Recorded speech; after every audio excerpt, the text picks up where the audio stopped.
10th आज हम discuss करेंगे फर्स्ट चैप्टर का लास्ट टॉपिक जो कि है विकृत गंध्यता या रेंसिडिटी। अब विकृत गंध्यता होती क्या है, नाम से ही पता चल रहा है। विकृत माने खराब हो जाना, गंध्यता माने गंध। तो ये सामान्यतया भोज्य पदार्थों में होने वाला एक जो भोज्य पदार्थों में होने वाली प्रक्रिया होती है।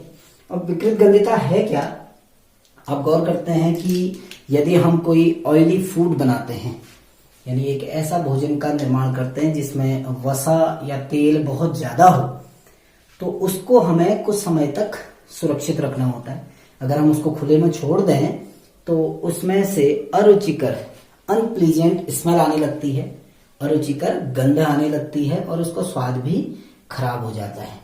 तो ये जो प्रक्रिया है इसी को हम कहते हैं विकृत गंध्यता, यानी भोज्य पदार्थ का खराब हो जाना, उसकी गंध का अरुचिकर हो जाना, उसके स्वाद का खराब हो जाना, वो कहलाता है विकृत गंध्यता या रेंसिडिटी। अब ऐसा होता क्यों है, यानी हम विकृत गंध्यता के बारे में यदि डिस्कस करें तो हम कहते हैं कि जब वसा युक्त भोज्य पदार्थों को, यानी ऐसे भोजन को जिसमें वसा उपस्थित हो, यदि उसे हम खुले में छोड़ देते हैं, वसा युक्त भोज्य पदार्थों को वायुमंडल में अगर हम खुला छोड़ देते हैं तो कुछ समय बाद उस भोज्य पदार्थ में से एक अरुचिकर गंध आने लगती है और उसका स्वाद खराब हो जाता है। इस प्रक्रिया को हम कहते हैं विकृत गंध्यता या रेंसिडिटी।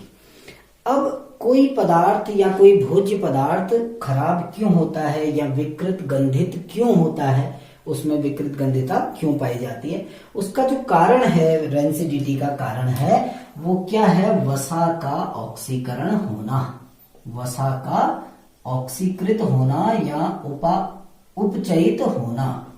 वसा जो है वो जब ऑक्सीकृत हो जाती है या उपचयित हो जाती है तो उसका स्वाद और उसकी गंध खराब हो जाती है। यानी विकृत गंध्यता का अगर कोई रीजन पूछे तो विकृत गंध्यता का रीजन क्या है कि भोज्य पदार्थ में जो वसा है वो वसा का ऑक्सीकरण हो जाता है, जिसके कारण उसकी गंध और उसका स्वाद अनप्लीजेंट हो जाता है या अरुचिकर हो जाता है। ठीक, तो विकृत गंध्यता वसा का ऑक्सीकृत होने का एक प्रक्रम है। तो इससे बचने के लिए आप अपने डेली लाइफ में भी देखते हैं कि हम विकृत गंध्यता से बचने के लिए बहुत सारी चीजों का प्रयोग करते हैं, यानी बहुत सारे उपाय अपनाए जाते हैं। चाहे भोज्य पदार्थ को फ्रिज में रखना हो या उसको एयर टाइट कंटेनर में रखना हो, एक ऐसे बर्तन में रख दो जहां हवा ना पहुंच सके, वायु ना पहुंच सके, क्योंकि अगर वायु पहुंच गई तो वसा का क्या हो जाएगा, ऑक्सीकरण। क्योंकि वायु में ऑक्सीजन होती है तो जो फैट है उसमें वो इजीली आपका ऑक्सीडाइज हो जाएगा या आपका ऑक्सीकृत हो जाएगा, तो उसमें से उसकी गंध और स्वाद में परिवर्तन हो जाएगा। अब विकृत गंध्यता से बचाने के लिए हम बहुत सारे उपाय करते हैं।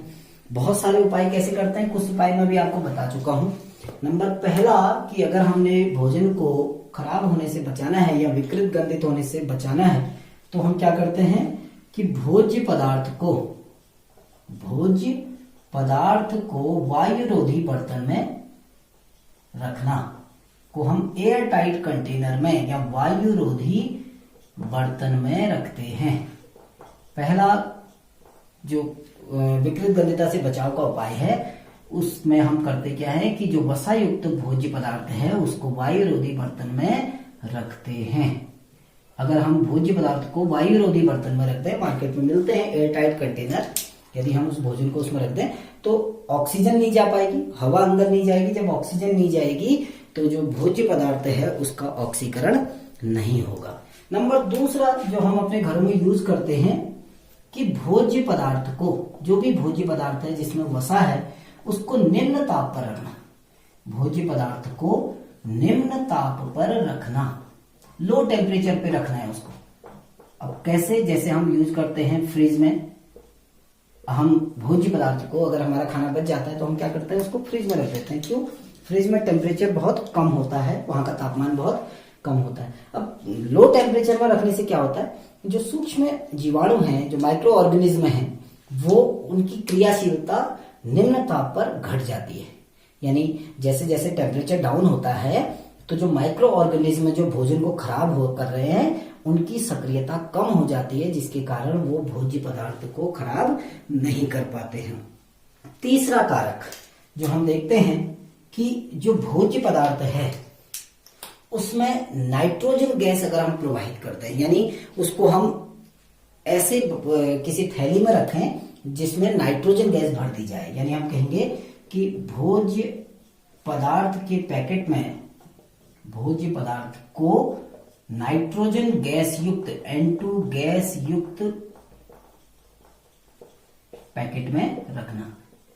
अब ये तो संभव नहीं है कि हम ये कर सकें।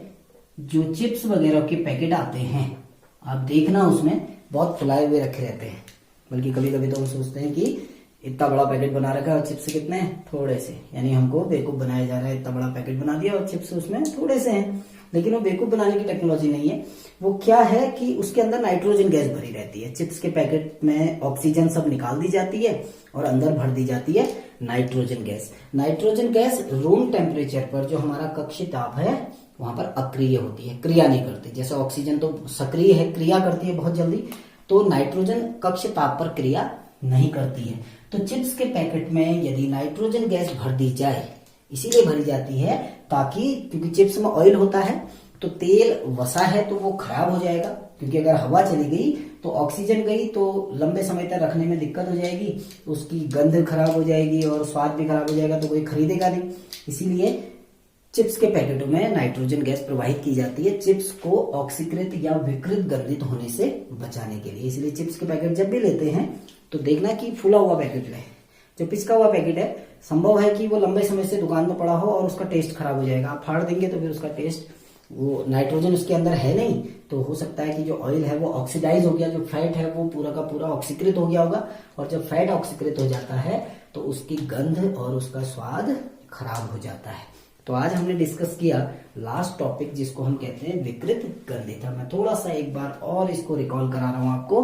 विकृत गंधिता क्या होती है कि जब वसा युक्त भोज्य पदार्थ को वायुमंडल में खुला छोड़ दिया जाता है तो उसमें से एक अरुचिकर गंध आने लगती है और उसका स्वाद भी खराब हो जाता है। यह प्रक्रम कहलाता है विकृत गंधिता। विकृत गंधिता का कारण क्या है, क्यों होता है ये, कि जब हम वसा युक्त भोज्य पदार्थ को खुला रख देते हैं तो वायुमंडल की ऑक्सीजन द्वारा वसा का ऑक्सीकरण हो जाता है, और जब वसा का ऑक्सीकरण हो जाएगा तो उसमें से एक अरुचिकर गंध आने लगती है।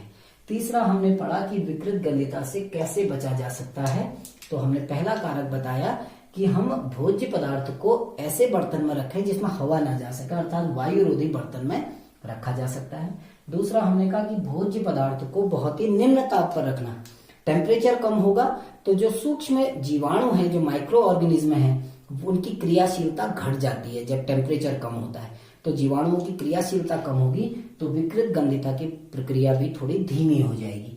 तीसरा हमने कहा कि भोज्य पदार्थ को नाइट्रोजन गैस युक्त पैकेट में रखना। ये घर में तो संभव नहीं है, लेकिन जब कोई इंडस्ट्री अगर फैट वाला कोई कंपाउंड बनाती है, कोई पदार्थ बनाती है, तो उसके पैकेट में नाइट्रोजन गैस प्रवाहित कर देती है, क्योंकि नाइट्रोजन गैस अक्रिय गैस होती है रूम टेम्परेचर पे। तो आई होप समझ में आ गया होगा। फर्स्ट चैप्टर आपका पूरा कंप्लीट हो चुका है। इसके क्वेश्चन आंसर आपको भेजूंगा। Thank you.